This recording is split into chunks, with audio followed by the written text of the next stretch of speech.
हाँ, तो very good evening दोबारा से। आज हमने बात करनी है साइक्लिक ग्रुप्स के बारे में कुछ थ्योरम्स की। हम पहले ही साइक्लिक ग्रुप्स की बात कर चुके हैं प्रीवियस वीडियो में। आज हमने उसके रिगार्डिंग कुछ थ्योरम्स भी कवर करनी है। तो ये इम्पॉर्टेंट है और काफ़ी इम्पॉर्टेंट टॉपिक है, और एक इम्पॉर्टेंट थ्योरम साथ में उसकी 2 कॉलरीज आज हम डिस्कस करेंगे। तो फिर करते हैं डिस्कस। अगर आपको साइक्लिक ग्रुप की डेफिनेशन आती है तो फिर आप आज की वीडियो देख सकते हो और ये आपकी काफ़ी काम की रहेगी। ठीक है, तो हम चलते हैं वीडियो पे। आज की वीडियो में जो हम रेफरेंस बुक्स रेफ़र करने वाले हैं वो हैं जोसेफ गैलिन। बेसिकली जोसेफ गैलिन ही रेफ़र करेंगे। आप उसके अलावा बाकी दोनों बुक्स जो हैं उनको भी रेफ़र कर सकते हैं, पर हमारा जो बेसिक मोटिव होगा वो ये होगा कि हम जोसेफ गैलिन को रेफ़र करें। ठीक है, अब उसके अलावा आज की वीडियो किस किस के काम आ सकती है। अगर आप बैचलर्स के स्टूडेंट हो तो भी आपकी काफ़ी काम की वीडियो है। अदरवाइज़ अगर आप एक एमएससी के स्टूडेंट हो तो भी आपकी काफ़ी काम की वीडियो है। और अगर आप किसी भी हायर मैथमेटिक्स के सब्जेक्ट के बारे में पढ़ाई कर रहे हो, चाहे आप किसी भी सब्जेक्ट में बैचलर्स कर रहे हो और आपका मैथमेटिक्स एक सब्जेक्ट है, तब भी आपकी काम आ सकती है। तो ये इन जनरल आपकी काफ़ी काम की वीडियो है लेसन। तो आज हमें डिस्कस करना है कुछ ऐसा जो हमें मैथमेटिक्स के अलावा लाइफ में भी काम आए। तो आपके सामने एक कैलीग्राफी यानी कि सुंदर से फॉन्ट में एक बहुत ही कॉमन वर्ड लिखा है, चिंता।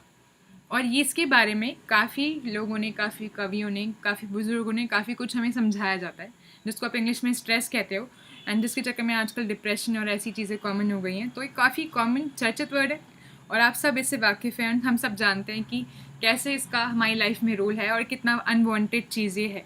तो इसके बारे में आज हम कुछ पढ़ने वाले हैं। एक संस्कृत श्लोक है जो री संस्कृत वेबसाइट है उससे हमने लिया है और उससे हम कुछ समझने की कोशिश करते हैं। ठीक है, तो यहाँ पे एक श्लोक लिखा है, उसका इंग्लिश मीनिंग पढ़ते हैं, उसका हिंदी मीनिंग पढ़ते हैं और उसको समझने की कोशिश करते हैं।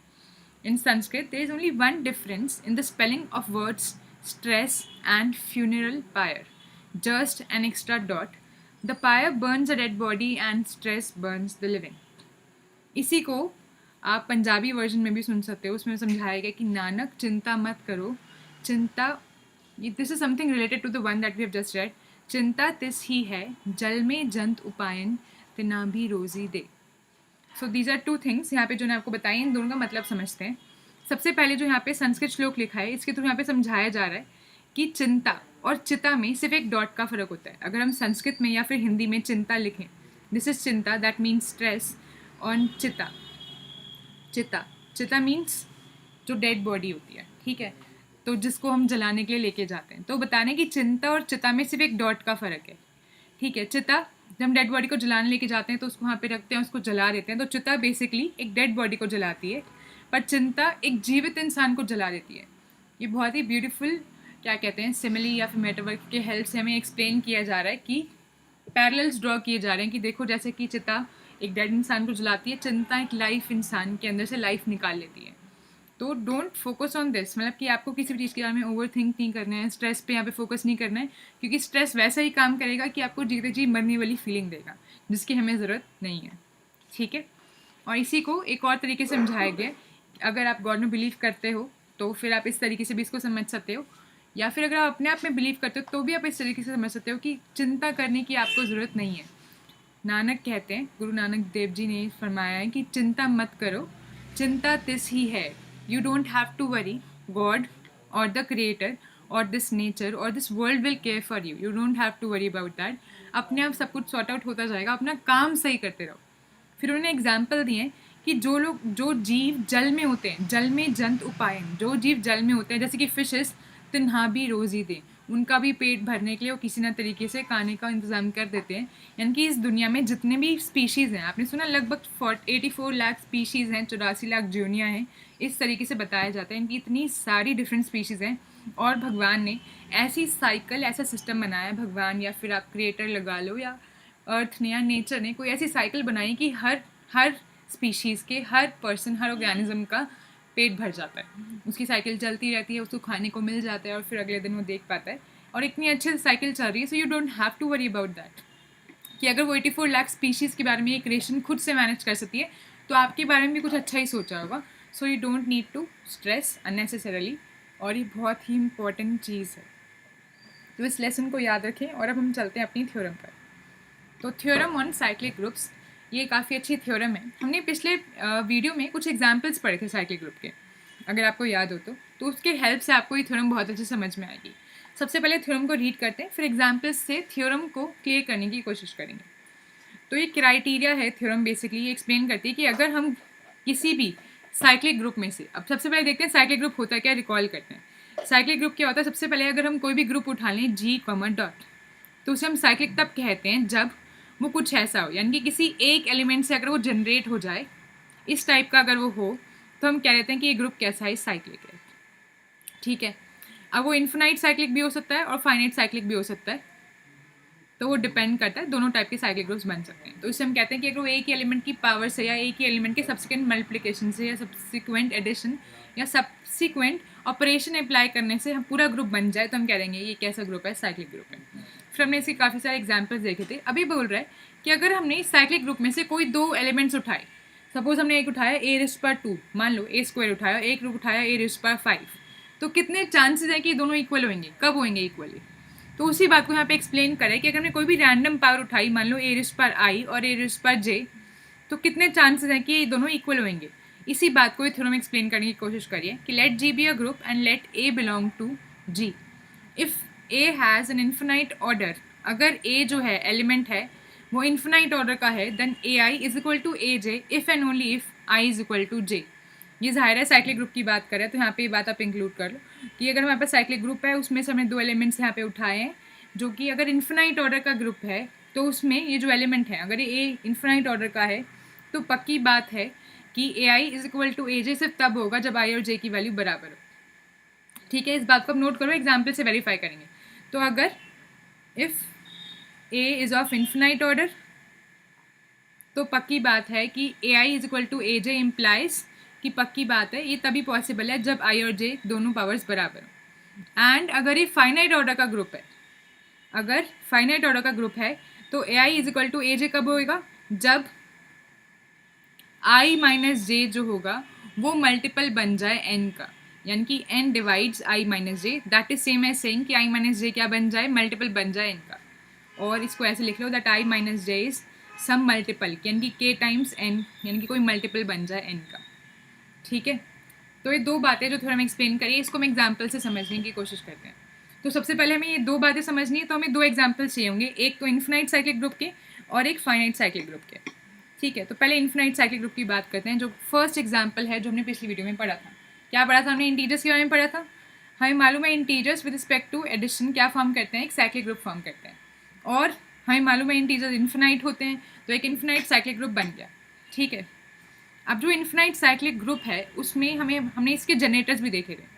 जनरेटर्स याद है आपको, इसके क्या क्या जनरेटर्स थे, इसके दो जनरेटर्स होते हैं, हमने पिछली वीडियो में देखे थे, एक तो 1 और एक -1। अब एक चीज़ यहाँ पे नोट करने की है कि जो ऑर्डर ऑफ साइक्लिक ग्रुप होता है वही ऑर्डर होता है उसके जनरेटर का, साइक्लिक ग्रुप का और उसके जनरेटर का ऑर्डर सेम होता है। Order of cyclic group is equal to order of its generator. ठीक है, अब जनरेटर का ऑर्डर का मतलब क्या है, जनरेटर का ऑर्डर मतलब इस जनरेटर को हम कितनी बार रिपीट करें कि आइडेंटिटी एलिमेंट आ जाए। अब बताओ 1 को हम कितनी बार ऐड करें कि आइडेंटिटी आ जाए, Z में यानी कि इंटीजर्स में with respect to addition identity क्या होता है, 0। तो 1 को कितनी बार ऐड करें कि 0 आ जाए, कितनी मर्जी बात कर दो तो 0 नहीं आएगा। तो इसलिए हम देखते हैं कि पॉसिबल ही नहीं हो पाया, तो हम इसको ले लेते हैं कि 1 का ऑर्डर इन्फिनाइट है, और हम देखते हैं कि Z का ऑर्डर भी इन्फिनाइट है, तो हम देख पा रहे हैं कि बिल्कुल हाँ इसका ऑर्डर भी इन्फिनाइट है, इसका भी इन्फिनाइट है। हम वेरीफाई कर पा रहे हैं कि जनरेटर की और ग्रुप की जो क्या कहते हैं ऑर्डर है वो हमेशा सेम होता है। ठीक है, ये बात तो आप समझ गए हो कि इन दोनों का ऑर्डर सेम होता है। अब हमें वेरीफाई करना है कुछ और, जो आज हमने थ्योरम पढ़ी उसे वेरीफाई करते हैं। उसमें कहा है कि A और is equal to AI is equal to AJ तब होता है जब I और J बराबर हो, अगर इन्फिनाइट साइक्लिक है। तो इसमें से कोई भी दो नंबर्स उठाते हैं।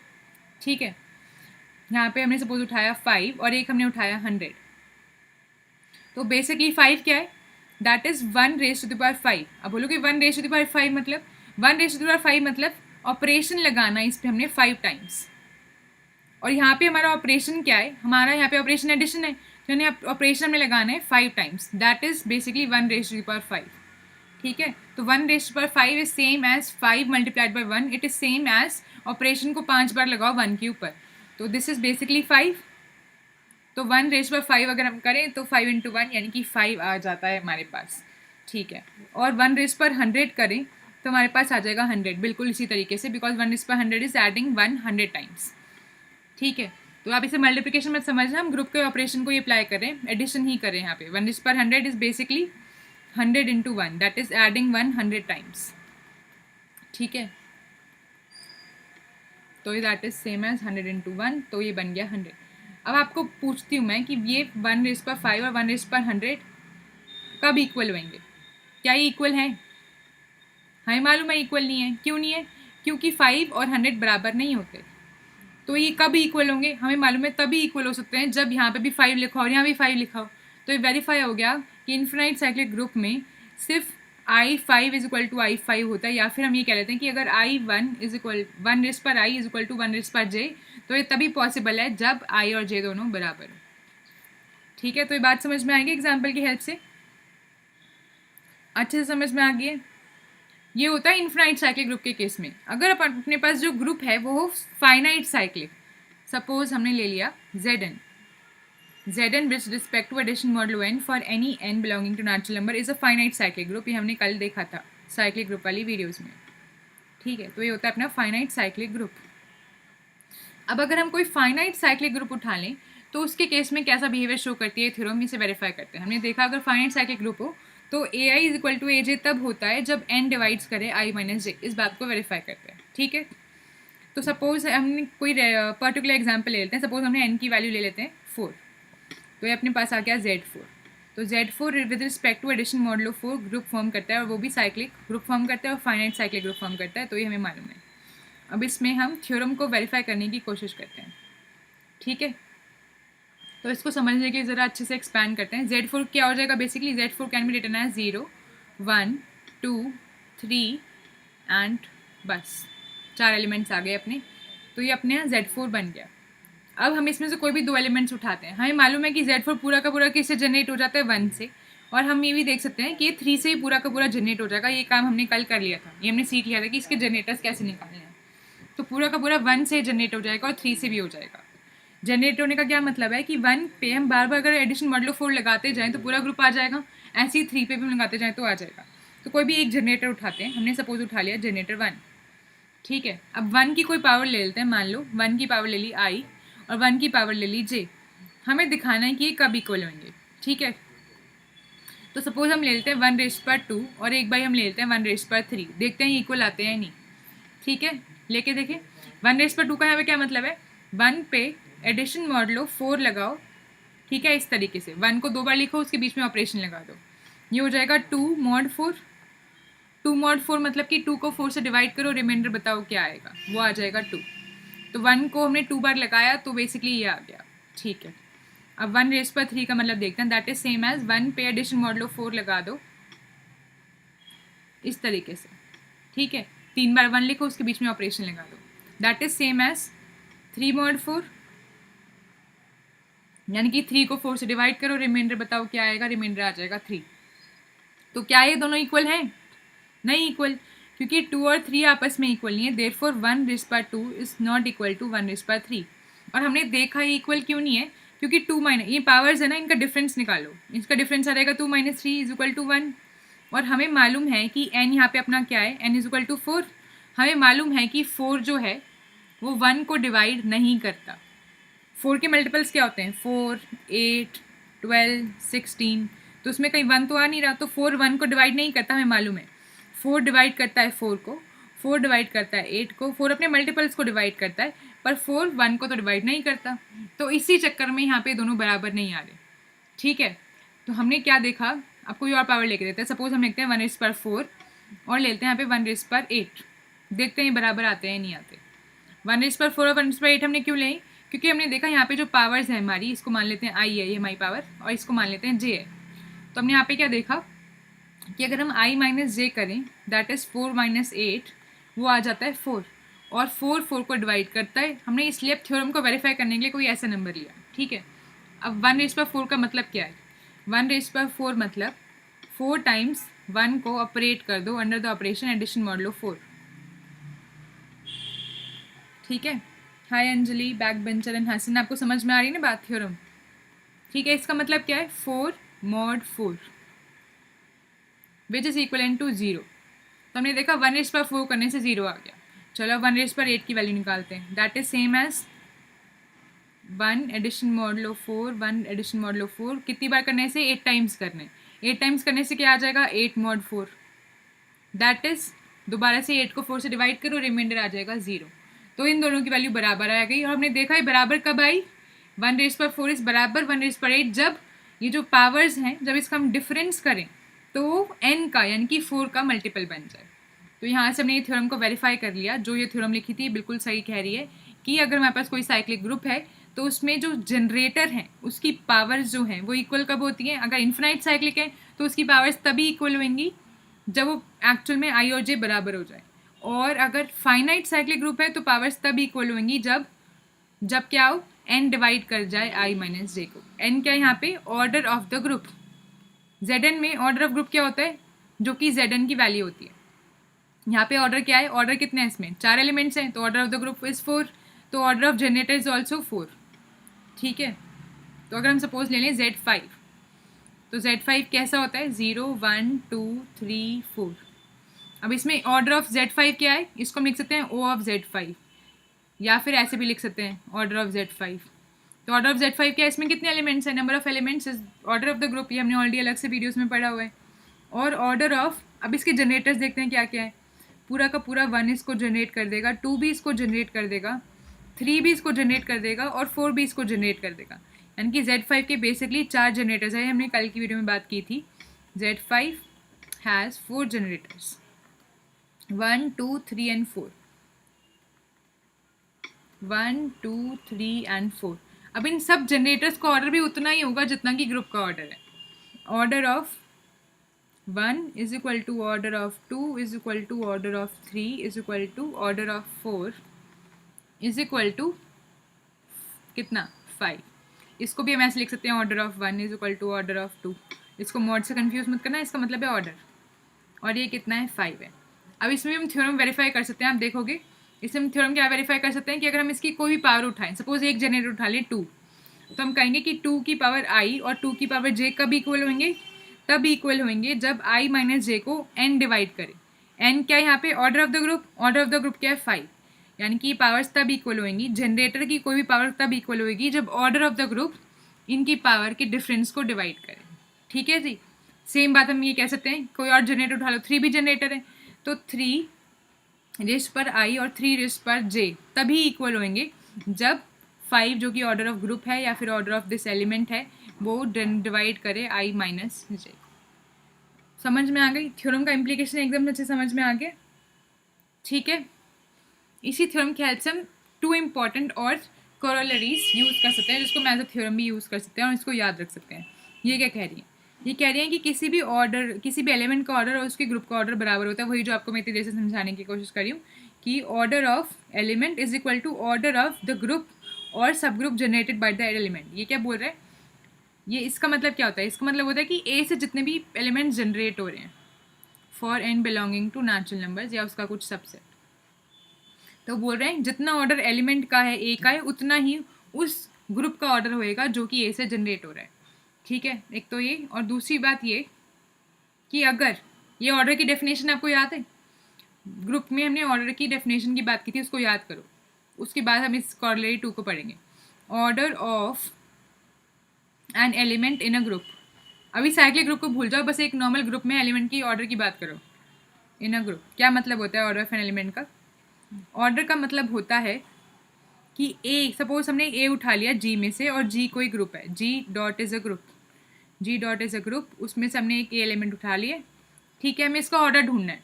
तो ऑर्डर क्या होता है, ऑर्डर मतलब वो नेचुरल नंबर एन जो अगर हम ए को एन टाइम्स ऑपरेट कर दें तो क्या आ जाए, आइडेंटिटी एलिमेंट आ जाए। एंड साथ में एक और बात, ये एन जो है सबसे छोटा होना चाहिए।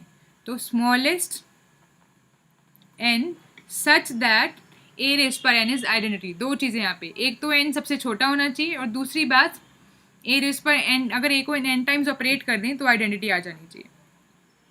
ये दो बातें ऑर्डर को डिफाइन करती हैं। तो हम कहेंगे n is the order of a जब वो स्मॉलेस्ट ऐसी पावर हो या स्मॉलेस्ट ऐसा नंबर हो जितनी टाइम्स अब ए को ऑपरेट करें तो आइडेंटिटी एलिमेंट आ जाए। ठीक है, जैसे कि एग्जाम्पल देखते हैं। ये रिवाइज करा रही हूँ, हम ऑलरेडी पढ़ चुके हैं नॉर्मल ग्रुप की डेफिनेशन में। सपोज हमारे पास Z4 है, ठीक है, जो हमने अभी एग्जाम्पल देखा था। हाँ, ये मालूम है इसमें कोई भी एलिमेंट उठाते हैं। सपोज हमने उठाया एलिमेंट 1 या फिर 2 उठाते हैं। 2 हमें निकालना है, इसका ऑर्डर क्या है निकालते हैं। 2 को एक बारी अगर हम मॉड 4 लगाएंगे, जो कि इसका ऑपरेशन होता है, Z4 is a group under addition modulo 4, तो वही ऑपरेशन हमने इस पर लगाया है, तो क्या आ जाएगा अपने पास 2 आ जाएगा। 2 को एक बारी और ऐड कर देंगे, ठीक है, अंडर एडिशन मॉडुलो 4, तो क्या आ जाएगा अपने पास 4 एडिशन मॉडुलो 4, दैट इज 0। यानी कि 2 को 2 बार ऐड करने से इस ऑपरेशन में 0 आ गया। इसका मतलब 2 का ऑर्डर क्या हो गया 0, 2 का ऑर्डर हो गया 2, ऑर्डर ऑफ 2 इज 2। क्यों? क्योंकि 2 को 2 बार ऐड करने पे वापस हमारे पास आइडेंटिटी एलिमेंट आ गया, ठीक है। और 2 से कोई छोटी पावर को हम अगर 2 को सिर्फ एक बार करेंगे तो आइडेंटिटी नहीं आ रहा, तो इसलिए हमें पता लग गया कि 2 की अगर हम 2 टाइम्स करें तो स्मॉलेस्ट ऐसी पॉसिबल पावर है जिस पर आइडेंटिटी एलिमेंट आ जाए। अब 2 को 4 टाइम्स करते हैं, 2 addition modulo 4 2 addition modulo 4 2 addition modulo 4 2, तो क्या आ जाएगा अपने पास 2 + 2 + 2, और उन सब पे आप मॉड 4 लगा दो, दैट इज 8 मॉड 4। इसका मतलब 8 को 4 से डिवाइड करो, रिमाइंडर बताओ क्या आ जाएगा, फिर से 0 आ गया। तो आपने देखा अगर हम 2 को 4 टाइम्स कर रहे हैं तब भी 0 आ रहा है, पर हम ऑर्डर ऑफ 2 फिर भी 2 लेंगे और उसको हम 4 नहीं लेंगे। क्यों? क्योंकि 2 स्मॉलेस्ट पावर है, जितनी टाइम्स हम 2 को रिपीट करें तो वो 0 आ रहा है, आइडेंटिटी एलिमेंट आ रहा है। स्मॉलेस्ट वाले नंबर को हम ऑर्डर कहते हैं, ठीक है। उससे बड़े नंबर ऑफ टाइम्स हम करेंगे तो वो आ सकता है आइडेंटिटी एलिमेंट, पर हम स्मॉलेस्ट वाले को ऑर्डर कहते हैं। अब इस कॉर्लरी पे ध्यान दो, ये क्या कह रही है कि अगर ए की कोई पावर k करके आइडेंटिटी एलिमेंट आ रहा है, इसका मतलब, ठीक है, आगे बात समझ। ये क्या कह रही है थ्योरम कि अगर हम a को k टाइम्स कर रहे हैं और आइडेंटिटी एलिमेंट आ रहा है, इसका मतलब ऑर्डर जो है n का वो k को डिवाइड कर रहा है। जैसे हमने यहाँ पे देखा कि अगर हम 2 को 4 टाइम्स कर रहे हैं, यानी कि बेसिकली 2 को 4 टाइम्स कर रहे हैं तो भी आइडेंटिटी एलिमेंट आ रहा है, और 2 को 2 टाइम्स करें तब भी आइडेंटिटी एलिमेंट आ रहा है। पर जो स्मॉलेस्ट पावर होती है उसे हम ऑर्डर कहते हैं। अगर उससे कोई बड़ी पावर जो है उस पर आइडेंटिटी एलिमेंट आ रहा है तो पक्की बात है अपना जो ऑर्डर है, जो स्मॉलेस्ट पावर है, उससे बड़ी पावर को डिवाइड करेगी। 2 4 को डिवाइड करता है कि ना, यही थ्योरम बताने की कोशिश करी है। तो ये 2 कॉर्लरीज हैं और आज हमने एक थ्योरम पढ़ी, बहुत इंपॉर्टेंट है, इसको याद रखें। एग्जाम्पल की हेल्प से आपको समझाने की कोशिश करिए। अगर एक बार में समझ ना आई तो कोई और एग्जाम्पल्स लेके देखो, तो आपको ये बात वापस क्लियर हो जाएगी। इंपॉर्टेंट है और काम भी आएगी, इसको पढ़ने से ही आपको आगे की थ्योरम्स और ज़्यादा समझ में आएंगी। तो इसको बेशक आप वीडियो को एक बार और देख लें ताकि आपको एकदम से अच्छे से क्लियर हो जाए बात, ठीक है। किसी को अगर कोई और डाउट है तो आप पूछ सकते हैं, अदरवाइज़ हम फिर वीडियो को ख़त्म करते हैं और फिर नेक्स्ट वीडियो में और थ्योरम्स की बात करेंगे जो इंपॉर्टेंट है। और भी काफ़ी थ्योरम्स हैं साइक्लिक ग्रुप्स में जिनकी हमें नॉलेज होनी चाहिए, तो एक एक करके उन सबकी बात करेंगे। तो कोई और डाउट इस वीडियो में? जिन्होंने लेट ज्वाइन किया उन सबको गुड इवनिंग। तो आप सब स्टार्टिंग से वीडियो देख लीजिए ताकि आपको ये थ्योरम समझ में आ जाए, जो कि बहुत इंपॉर्टेंट है। आपका होमवर्क बस यही है कि इस वीडियो को अच्छे से समझने की कोशिश करें, और अगर कुछ भी समझ नहीं आया तो उसको दोबारा देखें और दोबारा अच्छे से समझने की कोशिश करें, ठीक है। तो होमवर्क ये है कि revise everything that has been discussed in this video. ये थ्योरम सिंपल है, पर इसको क्या करें, revise and apply these theorem to 5 different examples. हमने एक एग्जाम्पल पे अप्लाई करके या 2 पे एग्जाम्पल पे अप्लाई करके देखिए। आप कुछ 5 डिफरेंट एग्जाम्पल्स लो and then apply these theorem there, and फिर देखो कि आपको फिर अच्छे समझ में आ रही है या नहीं। आप देखोगे इस तरीके से अगर आप करोगे तो आपको बहुत अच्छे तरीके से समझ में आएगी और आप उसे भूलोगे भी नहीं। ये बेस्ट तरीका है करने का। आई गेस किसी को कोई डाउट नहीं है। तो अगर आपको कोई भी डाउट हो, अगर आप वीडियो दोबारा देखते हो उसके बाद आपको ज़्यादा अच्छे से अंडरस्टैंडिंग डेवलप होती है और उसके बाद आपको डाउट हो तो आप इस ईमेल आईडी पे डिस्कस कर सकते हैं। अदरवाइज़ हमारा टेलीग्राम ग्रुप भी है ट्रिप बोहेमिया नेम से, आप उस पर भी मैसेज ड्रॉप कर सकते हैं या उस पर भी आपस में डिस्कस कर सकते हैं। वो स्पेशली आपके डिस्कशन के लिए ही बनाया गया है। ट्रिप बोहेमिया नाम से ही है, टेलीग्राम ऐप डाउनलोड करें, ट्रिप बोहेमिया सर्च करें, आपको ग्रुप मिल जाएगा। तो बेसिकली डिस्कशन ग्रुप है। ये 2 तरीके हैं जिसके थ्रू आप हमसे डिस्कशन कर सकते हैं। अदरवाइज़ आपको वीडियो से रिलेटेड कुछ फीडबैक हो या कुछ बताना हो तो आप क्या कर सकते हैं, आप इसी मेल के थ्रू बता सकते हैं या फिर वीडियो के एंड पे कमेंट छोड़ सकते हैं। And if you press that like button, हमें बहुत अच्छा लगेगा। तो फिर वीडियो ख़त्म करते हैं। Trip Bohemia signing off, I am Ishika, take care, see you in the next video.